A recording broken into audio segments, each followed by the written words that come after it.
রাগের চোটে চোখ দিয়ে বাইরে গেল আগুন। আর যেতে যেতে মনে হলো এই যদি আইটিসিটা আমার বাবার বা বরের হতো ব্যাপারটা তাহলে জমেই যেত। তো কেন আমার চোখ দিয়ে আগুন বেরিয়েছিল আর কেনই বা ভাবলাম এই আইটিসিটা যদি আমার বাবা বা বরের হতো। তো হ্যালো এভরিওয়ান, এটা হচ্ছে আমার কলকাতার সেকেন্ড ডে। ফার্স্ট ডের ব্লগটা আশা করি তোমরা দেখেই নিয়েছো। আর যেতে যেতে বিশ্ব বাংলা গেটটা কখনই চোখে পড়লো, ব্যাস ব্যাস প্ল্যানিং করে ফেললাম আজকে ডিনারটা তো এখানেই সারতে হবে আমাদের দুজনকে। আর আমাদের যেতে যেতে মলের যেহেতু অনেকটা লেট হয়ে গেছিল, তাই জন্য আমি খবর নিলাম কি বিশ্ব বাংলা ততক্ষণ আমাদের টাটা বাই বাই করে দিচ্ছে, মানে ততক্ষণে বিশ্ব বাংলা গেট 10টার মধ্যে নাকি বন্ধ হয়ে যায়। তাই বিশ্ব বাংলায় খাওয়ার স্বপ্নটা আমার স্বপ্নই রয়ে গেল। আর মলে গিয়ে দেখেই লোকটা কি করতে চাইছে আমার ঠিক মাথায় ঢুকলো না, যদিও বা বেশ সুন্দর লাগছিল। আর গিয়ে দেখি এখানে চার সাইডে নাকি খেজুর গাছ, খেজুর গাছ না কি গাছ এটা আমি জানি না। তো যাই হোক ওই গাছটা নিয়ে ফটো ফটো তুলতে তুলতে চলে গেলাম সোজা উপরে। আর গিয়ে যখন দেখি অর্ধেক দোকানপাটি ভাই বন্ধ হয়ে গেছে, আর আমার রাগে এই কারণে আগুন জ্বলছিল চোখ থেকে। মেয়ে যেটা বলছিল বাপ সেটাই একদম চল কিনে দিচ্ছি এই ব্যাপার। আর মা যখনই বলছে না না টাকা নেই, ভাই আমার ব্যাপারে এত কঞ্জুসি কেন? মেয়ের ব্যাপারেও তো একটু হতে পারে। আর এই লাইটিং দেখা কুটুস তো হাব্বাইত্যাগিরি স্টার্ট করে দিয়েছে, যেখানে কি থেকে কি করবে ও যেন কোনোদিন দেখেইনি। তারপর দেখে নিয়েছে এই গাড়িটারে, ভাই এই গাড়িটা দেখে ও তো নামতেই চাইতেছে না।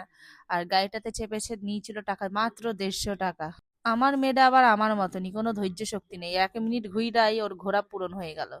বললাম না বাপ মেয়েকে সবসময় কিনতেই ব্যস্ত থাকে। তো বাপ কিনে দিচ্ছে সাদা হোয়াইট কালার জুতো একটা, যেহেতু মা আর পাপা হোয়াইট কালার পরেছে। আর সেই দেখা কুটুস তো লাফালাফি স্টার্ট করে দেয়। তারপরে খাইয়া লইলাম ঘটি গরম, যেটা আমার কলকাতা গেলে খেতে লাগই লাগই। তারপর দুজনে মিলে প্ল্যানিং করলাম চলো আর্সেনালের বিরিয়ানি খেয়ে যায়। বলছি না ঠুসতেই গেছিলাম কলকাতাতে, আর্সেনালে গিয়ে দেখি আমরা একাই কিন্তু ভুক করার পেটুক নয়, এরকম অনেক লোক আছে যারা লাইন দিয়ে দাঁড়িয়ে রয়েছে কিন্তু এখনো জায়গা পায় নাই।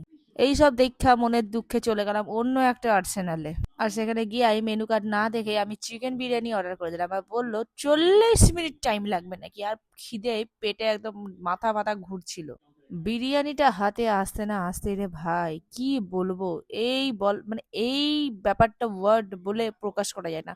মুরগির ঠ্যাংটা দেখছো, যাকে ছুঁড়ে মারবো সে একদম হার্ট অ্যাটাক করে যাবে। বিরিয়ানি পাইয়াই কোনো দিকে না থাকে তিনজন মিলে আরাম করে ঠুসতে শুরু করে দিলাম।